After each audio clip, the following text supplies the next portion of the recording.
Namaskar, good afternoon, and welcome to the second briefing on ASEAN-India Commemorative Summit. Since our briefing yesterday afternoon, a lot of events have happened.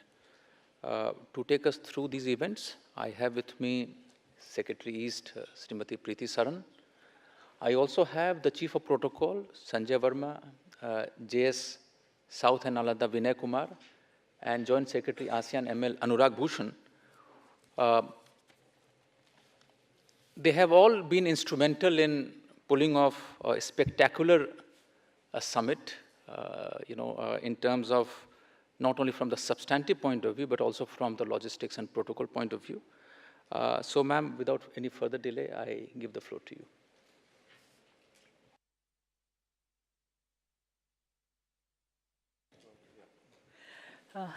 Good afternoon, dear friends. Thank you, Ravish. First of all, Gantantra Divas के आप सबको मेरी शुभकामनाएं. Really wish you very happy, warm greetings on our Republic Day.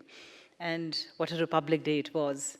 As you all know, we were personally present there, so we could see firsthand, and I'm sure perhaps some of you were there, but otherwise on television would have also picked up and captured this amazing spectacle of 10 leaders from the ASEAN countries, 10 heads of state and government,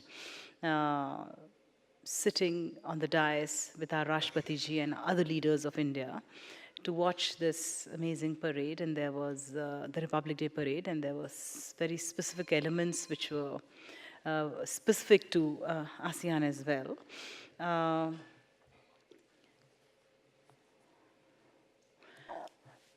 And of course, those elements you would have seen yourself.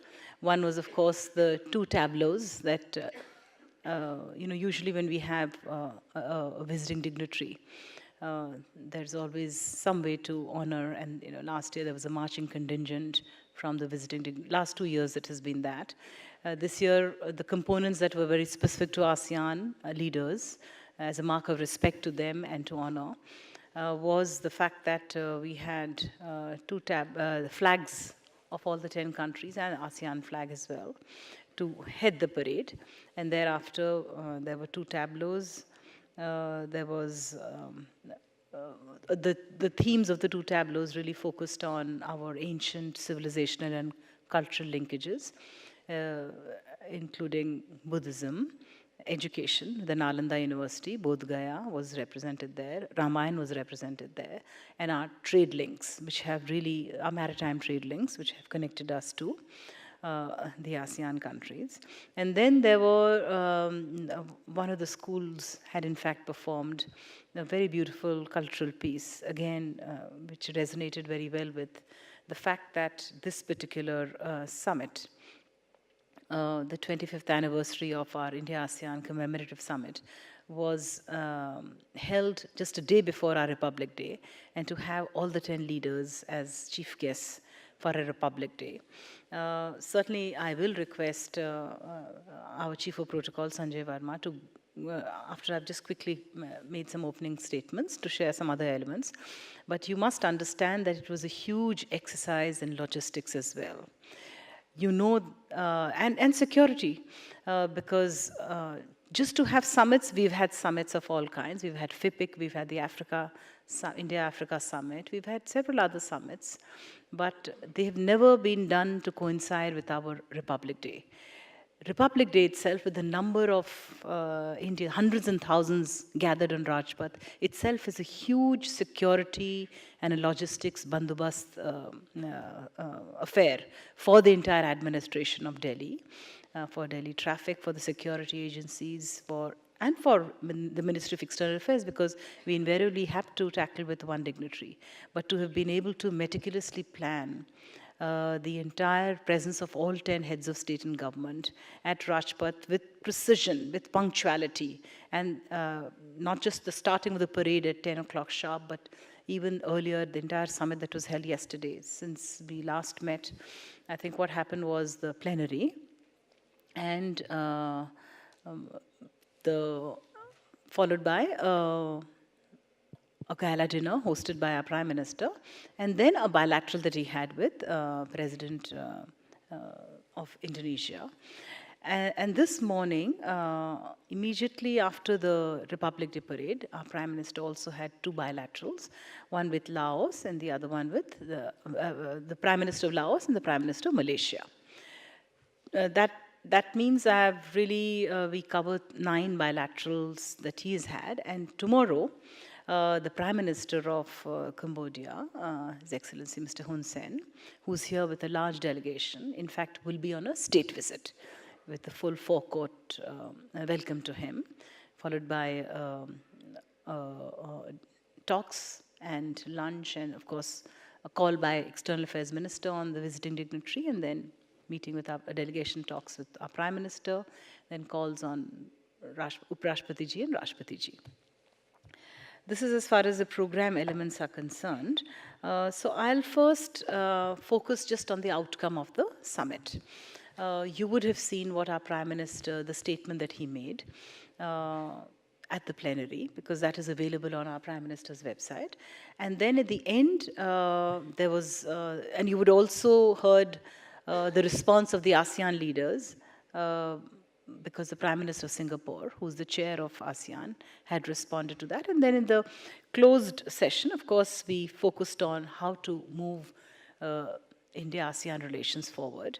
And if I were to just sum up, whether it is what has been repeatedly mentioned by all the leaders to our leadership, specifically in the bilateral calls with our Prime Minister, the sum and substance of it has been that all of the 10 ASEAN countries have appreciated India's role and the bilateral relationship that we enjoy with each one of them, and the fact that India has played such a positive role in the Indo-Pacific region. And as a result, what the message we got from the 10 leaders was that they feel India is a very important component for peace, stability, and prosperity of the Indo-Pacific region. And whether I go through the entire series of what they discussed specifically, I can share that with you. But I can tell you that this was a repeated refrain. One, that they really appreciated India's role and that they would like greater India's presence. Two, was a deep appreciation for admiration for India's growth story.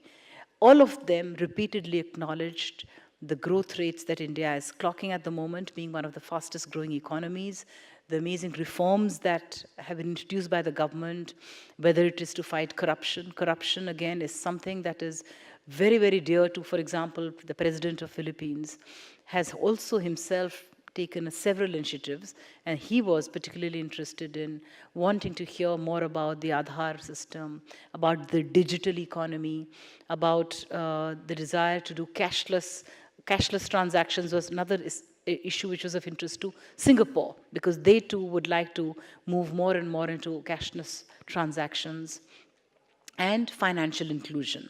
So there was repeatedly all the leaders acknowledged. I had mentioned yesterday Prime Minister's speech in Davos, because that seemed to have had a huge impact and a resonance for them, and that India's growth story was something they were inspired by, and as a result they felt that they could do more in terms of greater investments and trade with India, and that India's and the reforms that are taking place can set a good example for them to replicate. So that was the second point that came out repeatedly, both in the interventions on the floor, in the closed session of the summit, in the plenary, as well as in the bilateral meetings. And the third element, of course, is what is reflected in the outcome document, which is available again on our MEA website. It is available on our MEA website, and I know that some of you have already quoted. I've seen media reports about the 3 C's of it being focused on commerce, culture, and connectivity, about the need for working collectively in combating the menace of terrorism, also of working collectively in countering radicalization. Here, in specific discussions that our Prime Minister had with the Prime Minister of Malaysia and Indonesia, they both shared their own experience and the legislation that they have introduced within their own countries in countering this. So really the soft and hard aspects of countering terrorism. The harder aspects were the strict actions to be taken through enabling laws And the softer actions was in terms of how to ensure that the youth do not go the path of extremism or radicalization. And there has been, in the past as well, an offer made by India to host a conference, which we will, and in consultation with all of the ASEAN countries and beyond. The next, the terrorism, I've already mentioned the declaration. There are other big elements which you already quoted. Maritime cooperation was another one, specifically relating to handling both traditional and non-traditional security challenges, including humanitarian disaster relief, security cooperation, and freedom of navigation were the key areas that were identified for maritime cooperation. Yesterday, when I briefed you about the retreat, I also mentioned that they agreed to set up a mechanism for following up on discussions on maritime domain. So these were as far as the Delhi Declaration is concerned. Specifically, the announcements that were made by India, which are also contained in our Prime Minister's speech, and the one that is of utmost significance from the point of commemorating the summit was the announcement of 10 Padma Shri awards that were given to commemorate the 25th anniversary of India-ASEAN relations. And these have been given to 10 eminent people from each of the 10 ASEAN countries who have been known to make significant contributions, both in connecting India to that country or to the region, or for their seminal contribution in their specific field, whether it's in restoration of, in archaeology, for example. The Laotian recipient has contributed in the restoration of the Wat Pho monument, or Ramli Ibrahim, the dancer, Odissi dancer from Malaysia. He has made a huge contribution. He's an iconic dancer and a choreographer, not just in Malaysia recognized, but also recognized all over the ASEAN region and in India too. In fact, today when Prime Minister Najib met our Prime Minister, he said that Ramli Ibrahim, the Odissi dancer, dances Odissi dance better than you Indian dancers do. So that's how good he is at his trade. Some specific 6 very important initiatives that I have to say that you would have seen the op-ed that appeared by the Prime Minister of Singapore yesterday. Our own Prime Minister also wrote op-eds which have appeared very prominently in all of the 10 ASEAN major dailies countries. So, this is the most important, with the widest circulation newspapers, have all prominently published our own Prime Minister's op-ed, which appeared in today's newspapers. And 6 initiatives that our own Prime Minister announced as a result of discussions under the rubric of commerce, culture, connectivity, which also includes education, was 1,000 fellowships for PhD students in the Indian IITs. Second was a dedicated training course in the Indian Academy of Highway Engineering. And a third was to set up a virtual network of universities. Earlier, when our External Affairs Minister had gone, there had been, the ASEAN network of think tanks had also agreed to set up a network of universities as well as the museums. Then our Prime Minister, again, this is as a result of the discussions that took place at the plenary, Prime Minister, which was agreed to by other leaders as well, was that given the importance to digital connectivity and the importance of the role that India can play in digital connectivity with the ASEAN countries, our Prime Minister has offered to undertake pilot projects to set up digital villages in the CLMV countries under the $1 billion line of credit that was offered earlier. And once those pilot projects have been completed, we would then replicate the success of that to other countries as well. And yet another initiative that our Prime Minister announced was to have an ASEAN-India Startup Festival in this year itself. And next year, that is 2019, we would celebrate it as the year of tourism. Why was that chosen? Because when we're looking at cultural connectivity, when we're looking at enhancing trade, tourism was identified as a very important one, specifically Buddhist tourism, wellness tourism, and education. So therefore, tourism formed an important component. So as we still continue to celebrate India-ASEAN relations and build on some of these key decisions and announcements that have been made, we will also build to work towards focusing our attention on tourism, which will be celebrated in a very big way next year. I'll stop here and I will request Sanjay to fill you in on some of the challenges and the tasks that we confronted in managing this huge exercise. Well, thank you, ma'am. Good evening. Recognize a lot of familiar faces from a very old avatar. Let me give you a peek into what seemed like a seamless exercise, and it seemed well synchronized, things falling into place, elements following one after the other. There was a mosaic behind a lot of hard work which goes into delivering protocol targets. And idea here was to make the whole platform predictable, assured, time-bound. This was a summit plus plus. It just wasn't 25 years of ASEAN, but also an extraordinary and unprecedented gesture from the government of India that we would receive 10 heads of state and governments for the Republic Day parade. Any event of this nature requires a number of rounds of consultations and meetings, etc. This began way back about 2 months ago, that we had the first advanced security liaison teams coming in from different ASEAN countries, where protocol, security, media-related issues were talked about in detail. There was again an advanced security liaison team just about 4 days before the summit. We had put into place layers of diplomatic professionals to engage with each delegation. We had a media liaison officer, a chief liaison officer, a delegation liaison officer, and spouse liaison officers. And these colleagues, about 30 of them, were flown in from different parts of the world, from different embassies. About 8 days before the visit, they were all attached to individual delegations to service each and every aspect, conceivable requirement that a delegation may have. We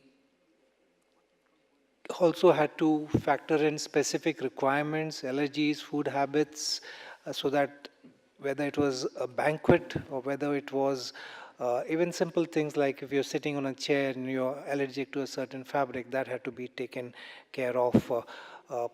Particularly when it came to meals, whether it was the meal hosted in Rashtrapati Bhavan or the dinner last night, the gala dinner, which had to be executed in a time-bound manner. You'd be happy to see that in this entire summitry and the Republic Day celebrations, there was no time overrun. Today on television screen, you would have seen that 10 leaders arrived within 9 minutes of each other. But they came from 5 different hotels of the city, and they all had to converge in Rashtrapati Bhavan and then come in a straight procession, allowing Prime Minister and VP to proceed and Rashtrapati ji to follow. The line I used to convince the ASEAN delegations that they needed to abide by the timeline is that 600 million people would be watching at the minimum the Republic Day celebrations live on television. And in the history of India, Republic Day parade has never started late. And even today with 10 leaders, it didn't start late. And that sort of worked. We also had to cater for requirements about interpretation, both at the simultaneous level and at the consecutive level. This was also an occasion where we had 9 bilateral meetings. So even while we had elements, the major elements of the summit, we were plugging in bilateral meetings. On 24th, we had 3. We had 4 yesterday, including one which concluded at 11 in the night after the banquet, and we had 2 this afternoon immediately after the parade. So what you see is there's a lot more work going in both behind the scenes and on screen. The leadership, Prime Minister Rashtrapati ji, MEA colleagues have been engaged for the last 2 days, morning to night, into different engagements, and as a chief protocol officer, it's been my responsibility to ensure that the playing field, the predictability of the summit is maintained.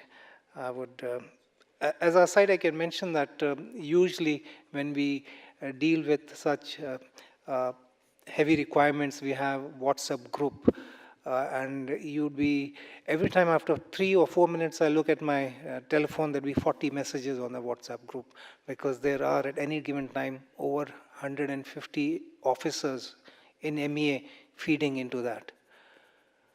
This is, well, I'll conclude here. This is just to give you a sense. Let me also, before I conclude, place on record a deep appreciation for the number of stakeholders we have worked with. This includes the Delhi Police, NDMC, the hotels which we use frequently for such occasions, the agencies, the event management companies who have worked with us, and the guidance of EM, Secretary, Prime Minister, and the support of colleagues on the table. Nothing would have been possible. Thank you. I'll also request Anurag to, Joint Secretary ASEAN, to also share details of, the meticulous planning that went on several other aspects in the run-up to the summit, as well as, some things like, for the first time, the Ministry of External Affairs mounted 2 tableaus, which is again unprecedented. But from what you've heard from our Chief of Protocol, the bottom line is that we were like ducks, swimming furiously, but you just saw us looking very calm on the surface, but we were all really very furiously, vigorously swimming, and in quite a tizzy there, to make this look so smooth and calm and seamless.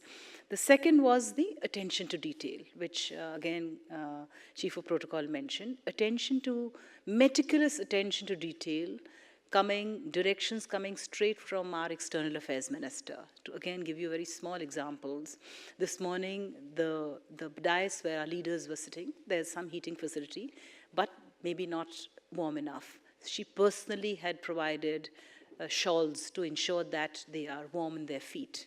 Or the fact that every key to the hotel rooms had the flag of the country concerned. So 10 countries, each of them. And so this is again, every time we met, whether from Laos or Cambodia, they said, look, it's so thoughtful that the hotel has given us keys carrying the national flag. Now, those were instructions that came straight from our minister. Or the fact that, leaders' names were actually etched on their pillow covers, etc. Again, these are small little things which give a personal touch and attention to detail, and also our desire to make them feel welcome in our spirit of Atithi Deva Bhava. Anurag. Thank you, ma'am. Good evening. I see a lot of friends here that we have interacted over the past 1 year. Today is a day when all of us on this table feel really proud. As ministry, I think we all feel proud to be part of a ministry that undertook such a massive exercise. Today is also a day that marks the culmination of a year-long commemorative events that we organized to mark this Silver Jubilee, 25 years of our partnership with ASEAN. Secretary had earlier taken press briefing twice before the event, where she had briefed you in detail about the events that we have undertaken. But just to recap, we had an artist camp, we had a famously successful band show where we got ASEAN bands from all the ASEAN countries. And thereafter, we had multiple events where ASEAN countries participated. Ladies and gentlemen, from here, it looks like Southeast Asia is a region, but when you actually work, and I started working in AML division last year only, I realized how much diverse these countries are from one to another.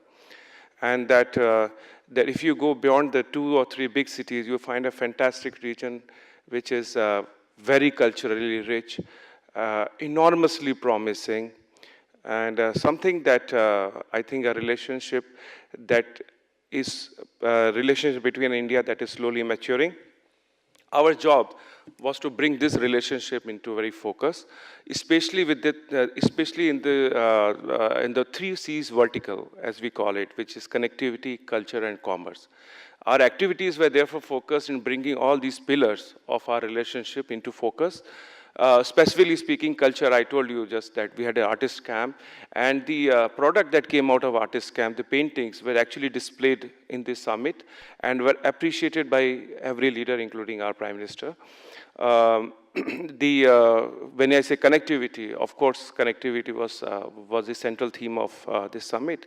But beyond that, for the first time, we organized a connectivity summit in December last year, where we had multiple ministers and senior officials from all 10 ASEAN countries. Thereafter, and in terms of commerce, we had the Investment Expo, the Textile Expo. The last one week or so had been particularly crazy because we really wanted to build a background to this summit. So the whole thing started with the External Affairs Minister visiting Singapore for the Pravasi Bharatiya Divas and for the ASEAN-India network of think tanks in Bangkok, which Secretary had briefed you earlier. Thereafter, we had agriculture ministers descending on 11th. This was the first time agriculture meet was organized in Delhi to bring into focus as very important sector of cooperation between the two regions. For the first time, we had a Ramayana festival, and I must put on record the kind of work that ICCR did to bring this festival within 20-25 days, to get troops from all the 10 ASEAN countries. Of course, a cooperation of ASEAN countries was very forthcoming as well. And this show has been very successful. The one or two shows that I have attended have been full house. And I'm sure that all of you would have been there as well. We also had a startup festival, the Secretary talked about that we'll do. We also had a hackathon, which we gave a glimpse on the kind of future that awaits if we have a cooperation in this particular area. We had almost 25 companies that came, 125 total companies from India and ASEAN that participated in Hyderabad and Jaipur for a startup and a festival and hackathon. Both were highly valued by the Telangana government and Rajasthan government. We had a valedictory session in Delhi also. There was thereafter a few crazy days of activities that started with the ASEAN-India Investment Expo and Summit, which was organized by Ministry of Commerce and Industry together with the Ministry of External Affairs. Senior minister, trade ministers, senior ministers, and senior officials from 10 ASEAN countries participated in this expo. Thereafter, we had a textile expo and show, because textile, we feel, is a very promising sector of cooperation, where designers, entrepreneurs, etc., from various parts of the textile value chains came together to discuss cooperation. We also had a ASEAN India Youth Awards for the first time, where External Affairs Minister awarded promising entrepreneurs and leaders, business leaders of both ASEAN and India. So, so this whole helter-skelter of a calendar of activities made it a very complicated exercise, because while we were preparing for the summit, we were also busy with organizing these events, going into minute details of this event, and each of these event by itself is a summit, because if you see ASEAN-India Business Expo, the Textile Expo, there were trade ministers participating. We also had a senior officials meeting, which was co-chaired by the Secretary herself. And so we also had senior officials coming in. Just to underline how important this event ASEAN considered, the Secretary General of ASEAN came on 21st and stayed as long as today. So we can really see how important this whole week was, how valued even ASEAN considered these events were, and how much pressure there was in the entire team. And I think this is very important. 50 yes, total 50 events were organized, 50 major events were organized in the last 1 year. Just to put into perspective how important we considered was that for the first time, at least, I don't even remember ever, I have 23 years in this service, that External Affairs Minister herself took 2 interministerial meetings where officials from across the government which were involved in it, right from the various line ministries who were participating in this summit and the allied activities, to the various agencies of Delhi government, to law and order, everybody was invited for these meetings. Our Minister of State, General V.K. Singh, organized 2 interministerial. Secretary herself organized 1. So really the entire exercise was undertaken at a very high level to ensure that it goes on smoothly. That was one part. Finally, I think this, the last 2 days were also very, very special because for the first time, Ministry undertook several activities which were new. Of course, the 10 leaders by itself, the presence of 10 leaders by itself is a very new thing. The second was, for the first time, Ministry of External Affairs organized 2 tableaus to mark this occasion because it was a very new exercise for us. It was very complicated because, first of all, it was very difficult to find a tableau maker who knows about Southeast Asia and how to bring the elements of those culture back into India. So, so we had to work very closely with the tableau maker in terms of designs. The designs went through multiple iteration, right up to the level of External Affairs Minister herself, who gave a lot of time in terms of designing of that tableau. Once the design was frozen, it was, I thought the 2 tableaus captured the entire heritage, shared heritage between ASEAN and India. The first tableau marked the boat, which is symbolic of the maritime connectivity that India and ASEAN shared, not just now, but from centuries. The second part was Nalanda, which again represented Education Connect. And ladies and gentlemen, I'm sure that you know how important Nalanda was for people in Southeast Asia. And we have evidences of the kings in Southeast Asia who had actually endowed this university in terms of construction of hostels for the students of Southeast Asia. So Nalanda was another symbol of Education Connect, and this was very dear to, I must say this was very dear, this theme was very dear to our minister. The second theme was that of Ramayana, because as I told you, Ramayana festival, Ramayana in various versions is found in most of the places, and you'll be surprised how many versions there are and how much they differ from each other, not just from our Ramayana, but between their own versions of Ramayana. The second part was the Bodh Gaya, because I think Bodh Gaya is considered a very important, a very holy pilgrimage site, and any Buddhist from that region who travels to India finds his travel incomplete unless he visits Bodh Gaya. So we had a Mahabodhi tree and a Bodha temple, and these 2 temples were very beautifully encapsulated the culture.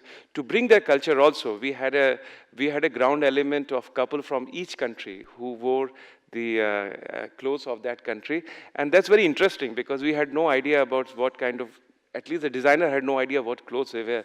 So they had to work very closely with the local embassy officials. The local embassy official gifted clothes to them to ensure that they are very genuine and authentic. The Ramayana artists that you see on top of the tableau are all local people from all across India. And when they started, they had nary knowledge about Southeast Asia, not leave out Ramayana. But all of them studied very hard, they watched news. The masks were constructed out of the images that came out of that region from our embassies, and we made it. The third thing is stamps, commemorative stamps, and I think that is also a very, very new item. You heard directly from the source how the entire thing was planned, and the idea was to give you a flavor about the behind-the-scene activity, and that is the reason why we got the Chief of Protocol as well as JS ASEAN to share some of those behind-the-scene happenings, with all of you. The floor is now open to questions. Ashok ji. I thought after such a detailed briefing, there'd be no questions. We've answered in anticipation. My question is, in the Republic Day tabloid, why the Ramayan from Vietnam, Brunei, and Singapore were missing? And so also in the cultural events. For the simple reason that, there is a very close cultural connect, but Ramayana is not necessarily played in its full form in the three countries that you mentioned. With Vietnam, they have the charm. They have the charm dance forms, which are again very similar to the Indian mudras. And we had invited them to perform those dance forms as part of the Ramayana festival. From Brunei, again, the group that has come has performed the mudras. So where there is no specific Ramayana theme, we wanted to include all 10, so all were included, but not specifically only focused on Ramayana, but on our common cultural dance forms. Vinita and then Sridhar. Ma'am, can you give us some detail about the bilaterals with the Prime Minister of Laos and Malaysia?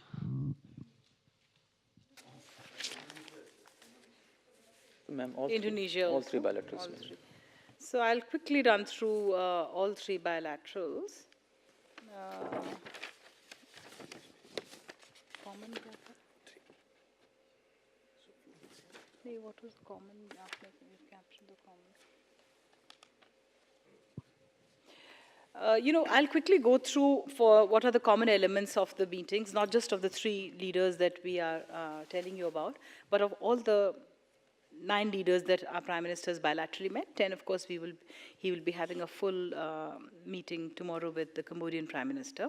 But what was repeatedly reiterated again and again in all the 3 meetings, plus the earlier ones that I briefed you about, was a deep appreciation for the summit arrangements and the warm hospitality. And we've given you details about how attention to detail and our desire to, really convey our deep appreciation. In little gestures, including the big ones were there. There was also high praise for our Republic Day parade. I think for all of the leaders, it was a great experience. And their delegations, because I was sitting in the enclosure where the rest of the ASEAN delegations were sitting, and the enthusiasm with which they watched the parade was itself very, very energizing for me and very satisfying for us. So there was high praise for the Republic Day parade and the courtesies that were shown to all of the delegations as well as to the member states by recognizing, typically with the, the flags, the tableaus, focus on common cultural connects, etc. Specifically as far as Indonesia is concerned, you would remember that the President of Indonesia had come on a state visit in December 2016. And thereafter, of course, a series of decisions were taken, including high-level exchange. So we have, in that 1 year, since his last visit, undertaken a series of high-level exchanges, including an energy dialogue, trade dialogue, etc. And then finally, our Foreign External Affairs Minister had gone to Indonesia earlier this month for the Joint Commission meeting with her counterpart, the Foreign Minister of Indonesia. And in this particular month, in the run-up to President Joko Widodo's presence here, there have been 2-3 other very important developments and visits, including the first National Security Advisor level talks with Indonesia to enhance and establish regular mechanisms for security cooperation. The visit of their defense minister, who also met with the Raksha Mantri, but he also participated in the Raisina dialogue. The fact that we established the first policy dialogue at a track 1.5 level were again very important prologues to the final meeting that President of Indonesia had with our Prime Minister. Immediately, the President of Indonesia reiterated his invitation to our Prime Minister, which had been extended by him earlier, in December 2016 when he visited, and reiterated subsequently. And I'm happy to say that Prime Minister has very warmly accepted that invitation, and he would be going to Indonesia. Of course, they reviewed the various bilateral mechanisms that I've talked about, the Foreign Office consultations that were held earlier last year, the Joint Commission meeting, our security dialogue. And then they decided to accelerate economic cooperation, increasing Indian companies' participation in infrastructure sector in Indonesia. And the Indonesian president conveyed his support for the Indo-Pacific concept and said that he would work with India to ensure peace and security in the region. The president also conveyed appreciation for India's support for ASEAN-led mechanisms for maritime cooperation with India, and he said that would be Indonesia's priority. Finally, there were de-radicalization, I've already mentioned, was one that came up for discussion. And then there was discussion on cooperation for island connectivity and for developing blue economy. You know that we are all seafaring nations, and Indonesia, comprising of thousands of islands, in fact, has only maritime neighbors. And in that, India happens to be its immediate maritime neighbor. On Lao PDR, Prime Minister, you would recall, had gone to Vientiane in 2016, November, for the ASEAN-related summits. And at that time, he had, in fact, met the Prime Minister, because he was appointed in April 2016. With Laos, we have, again, very strong cultural linkages, and that's obvious, the symbols being the Wat Pho temple, and other Indian monuments. In fact, the Laotian national who's been honored with the Padma Shri happens to be the one who had made a contribution to restoring Wat Pho temple. And then they talked about, our traditional development assistance program, where India has $150 million worth of projects in water and transmission lines that have been completed. So that is one very good example of timely execution of development cooperation projects. There is a proposal for extending a line of credit for construction of an agricultural college, and both our leaders from both sides conveyed their desire to complete the formalities to start expediting this project. There were other new projects that were proposed in the connectivity field of physical and digital connectivity and of extension of the trilateral highway. We have ongoing defense cooperation in terms of capacity building there, and there was discussion about enhancing that further. There were other capacity building programs, including human resource development, English language training, and that was also discussed. A restoration of monuments and ancient sites. Our Prime Minister, invited a business delegation from Lao PDR to undertake road shows in major cities to attract Indian investments in Laos. And here there is a project development fund which has been announced, which in fact is intended to encourage Indian investors and businessmen to invest in the CLMV countries, and we hope that this particular roadshow will give a boost. And then there was recognition that the Prime Minister of Lao PDR said that the Delhi Declaration was a very good document and that Lao PDR would support its expeditious implementation. Contents of the document are already available with you. As far as Malaysia is concerned, again, our Prime Minister and Prime Minister of Malaysia have had frequent interactions. Bilaterally, of course, he had a full state visit 1 year back, and then thereafter they've been meeting very frequently on the margins of these major summits. They have a very good equation with each other, and they talked about the excellent cooperation in trade and investment, and of the participation of Malaysian companies in implementing a lot of road projects in different states of India. And they talked about further cooperation in railways and infrastructure, about enhancing law enforcement agencies, again, countering terrorism and countering radicalization, which is a discussion I mentioned earlier, and of further enhancing defense cooperation. We already have existing very good defense cooperation with Malaysia, and they talked about undertaking, enhancing this, particularly in the light of the fact that both our countries, India and Malaysia, do have common defense platforms where we can work together.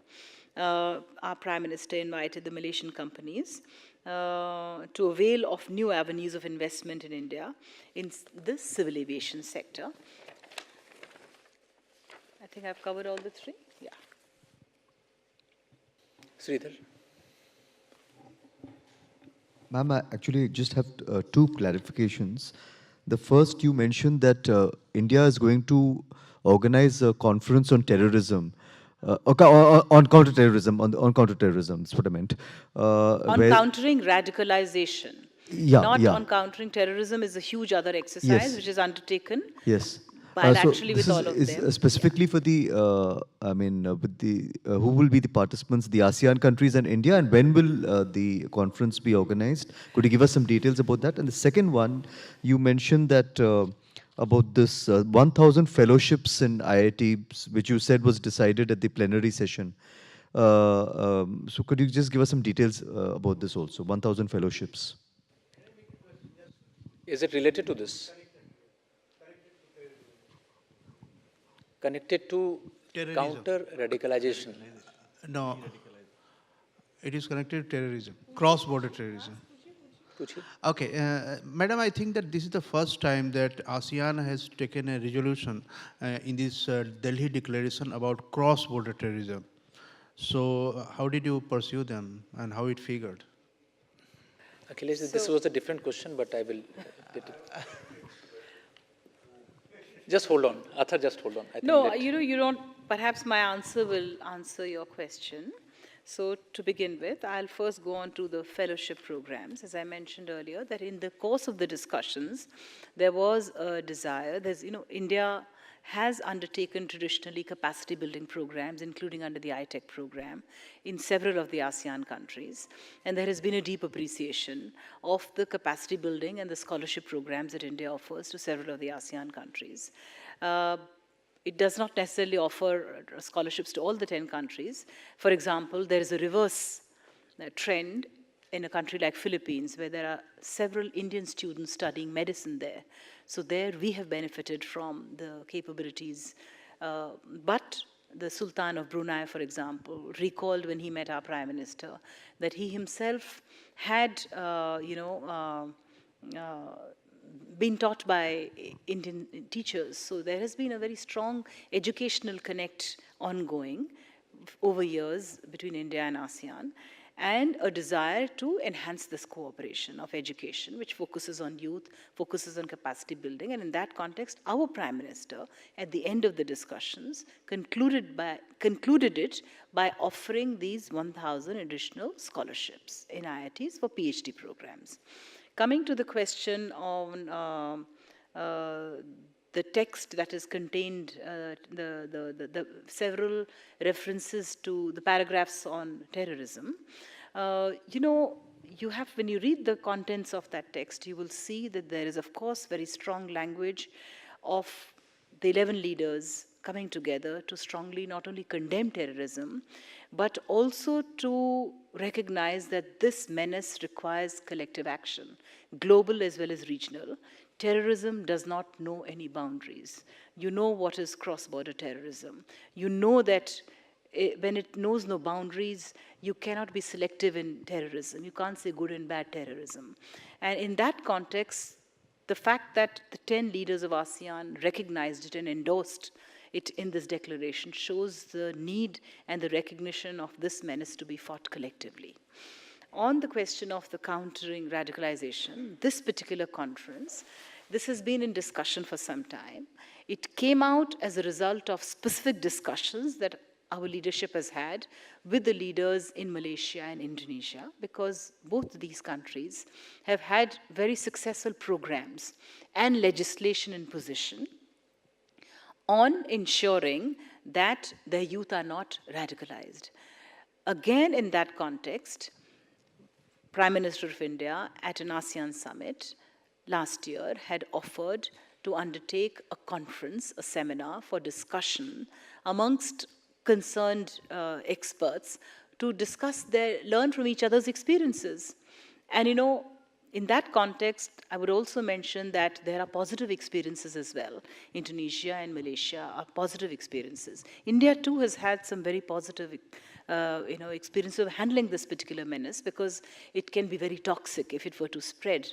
And the fact that they've managed to contain it, the fact that we all come from very plural, tolerant, diverse societies, where the importance of keeping the fact that we have a very strong, dynamic youth bulge who should be positively focused.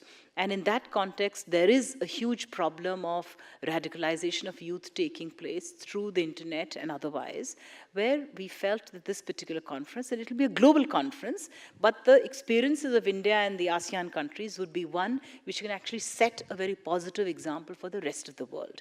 And that's where it comes in.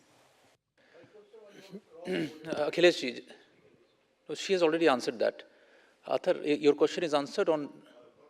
Okay, Athar. I think I know the answer, but I'm going to ask my question anyway. This conference has been organized. Will the focus be on specifically, you said counter-radicalization. Will the focus or the motif, so to say, will be Islamic fundamentalism or Islamization fundamentalism? Or will we look at this conference, that is, we'll look at all sorts of religious fundamentalism that considers religiosity as perhaps its motif as well, if you know what I mean. We've always maintained that terrorism does not have a religion. And when we talk about radicalization of youth or extremism, it is in the context of extremism in its form, but not related to, associated to any religion. No, for sure. Devirupa. Ma'am, this is a clarification that I wanted. Yesterday at the press conference, you had said that during the retreat, there was a talk among the leaders for a mechanism on maritime cooperation. So I just wanted to check with you, I mean, because in the Delhi Declaration, there's not a specific mention about this kind of mechanism. There is one talk about that India had proposed, I think, a framework for a blue economy. Is that what you were referring to, or is there something else that is in the works? No, I don't have the exact text with me, but if you read the entire Delhi Declaration, there is a specific reference to maritime cooperation in the context of humanitarian disaster relief, in the context of security cooperation, or freedom of navigation as being key areas of maritime cooperation. So that is where it is. If you read the language, you will get the full content of it. Ranjit ji, then Siddhant. Madam, ASEAN leaders also emphasized on early conclusion of RCEP. So is India ready for that? Has India got any reservations on RCEP? No, not at all. India participated in the RCEP negotiations as a very enthusiastic partner. India is a huge market for all of the participating other 15 countries.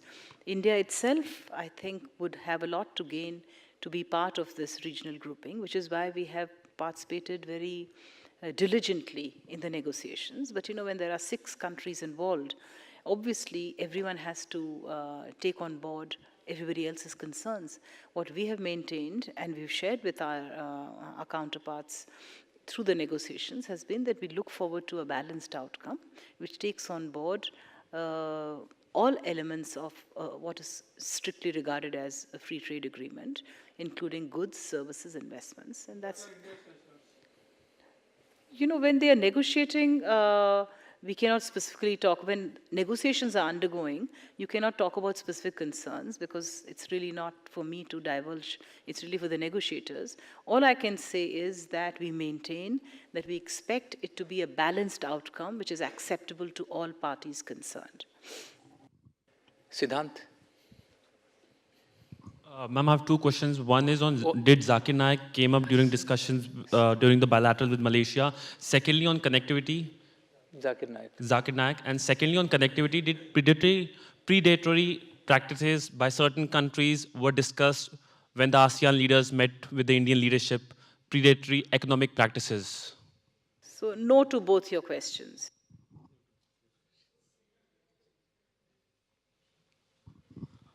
Ma'am, what we have been achieved so far with these 25 years of India-ASEAN friendship?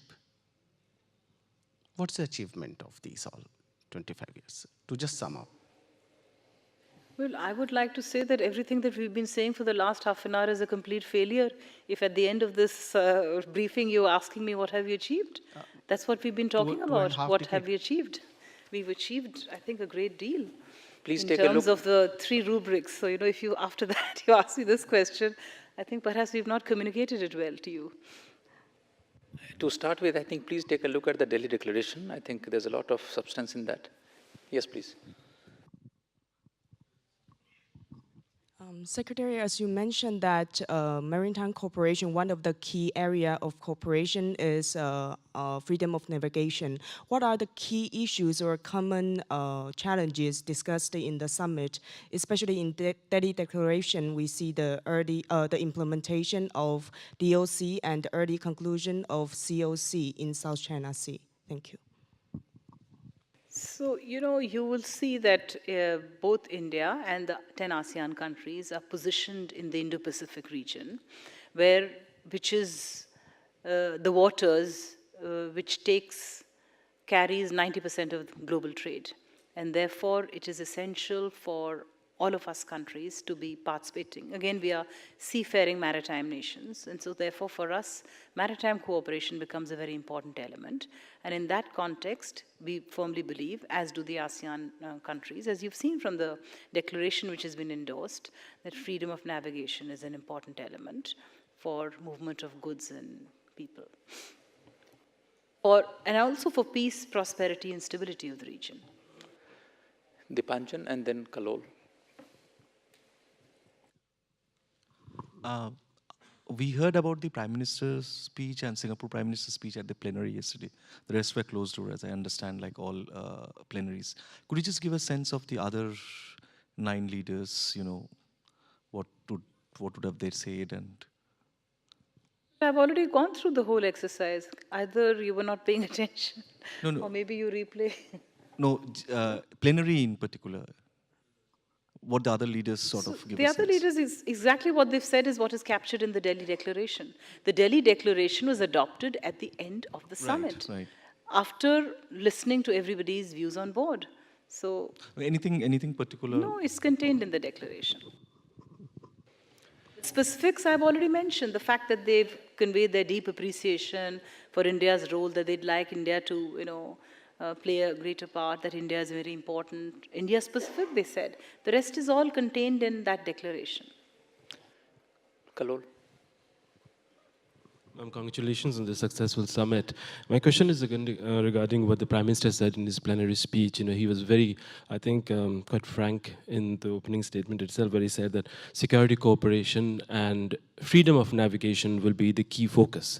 Can you please name the problem that you face in freedom of navigation, in ensuring freedom of navigation in the region? You talked about South China Sea, but isn't it the issue that the Chinese building up of artificial islands and possible hindrances to air traffic and maritime traffic is what you are referring to?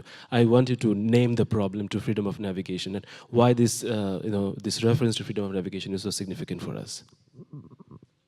I did not name any problem, and nor did he name any problem. When we talk about freedom of navigation and security challenges for maritime countries, it is specifically related to both traditional and non-traditional threats.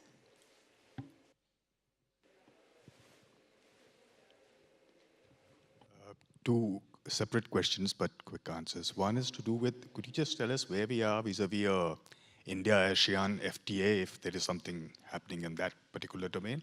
And number two, for my own particular understanding, I'm curious, whenever you have a gathering of so many leaders, when it comes to protocol, how do you decide who sits where? Who sits next to the PM, left, right, center? How does one decide that? That must be quite a... So there's already an India-ASEAN FTA in goods, which is operational. There is another one that is negotiated and signed on services and investment. The service and investment has not been ratified by 2 countries who are completing their internal processes. But even while we are in discussions on RCEP and we have bilateral arrangements with some of the 10 countries, a SICA with Singapore, for example, which is in its second round of discussions, another one with Thailand. But we also have this FTA, which is already in position. So there is already an ASEAN-India FTA in goods. Moving on to your other question about the seating, for us, there is strict protocol, but there's no one-size-fits-all. In the ASEAN context, we go strictly by their own protocol, their own secretariat, because they have a very set protocol, and that's what we follow in consultation with them. No, please, just use the mic, otherwise it won't be captured. Madam, in Republic Day parade, when the protocol was different, when they were scaling up the stage, and while coming down, the order was reversed.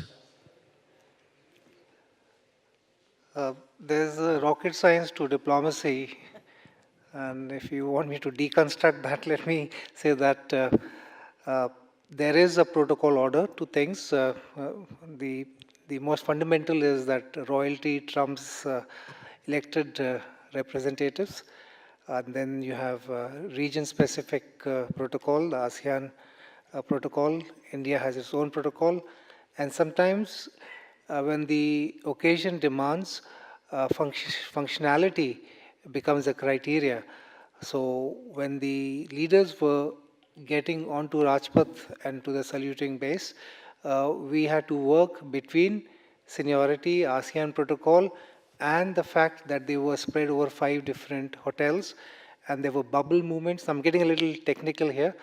Bubble movements of 3 leaders moving together depending on which part of the city they were. So you're right, you noticed that there was a change. Now the change is also because some of them had to leave early for the airport. So a lot of things are taken into account, the permutation, and we could actually come up with an algorithm on protocol after this visit. And of course, there's the ASEAN culture, which in itself suggests a certain amount of informality, which helps, and consultation, yes. I hope I've confused you enough. The last... that was the idea. Last, maybe Manas, anybody else?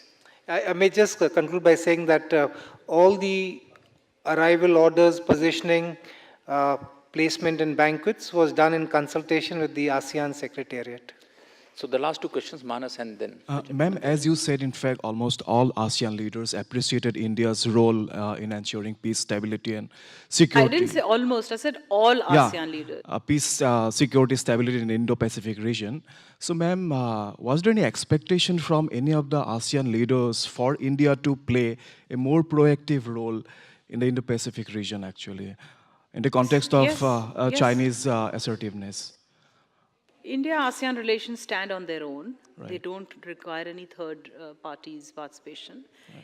Yes, because India-ASEAN relations stand on their own, yes, all the leaders conveyed their desire for a greater participation of India, because they realize India plays a very positive role. Ma'am, was there any apprehension from any of the leaders about India joining the Quad, India, Australia, US and Japan? Manas, you are moving to a very different question now. Was there any apprehension, ma'am? It is not related to ASEAN, and it was not discussed. Yes, I'm just saying Mr. Vinay Kumar could answer that, I guess, since he's been quiet for a while. No, I think... It's a very important issue. If it was not discussed, then what could I... No, as we mentioned, it was not discussed specifically. Yes, please, the last question.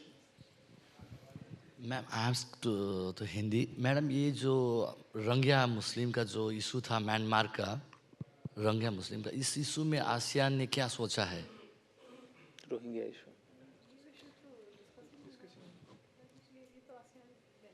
जो Myanmar का रंगिया मुस्लिम का जो इंसान ये जो आप सवाल पूछ रहे हैं ये स्पेसिफिकली मेंशन नहीं हुआ ये समिट में मेंशन नहीं हुआ ये आसियान का बायलैटरल मुद्दा है जो जैसा हमने पहले बताया था वो उस ढंग से डिस्कस होता है स्पेसिफिकली इसका विषय में कुछ चर्चा नहीं इसमें नहीं हुआ Thank you to all the speakers. Thank you very much and thank you for listening to us for such a long time. I think you must be very tired by now. Thank you. Have a good evening.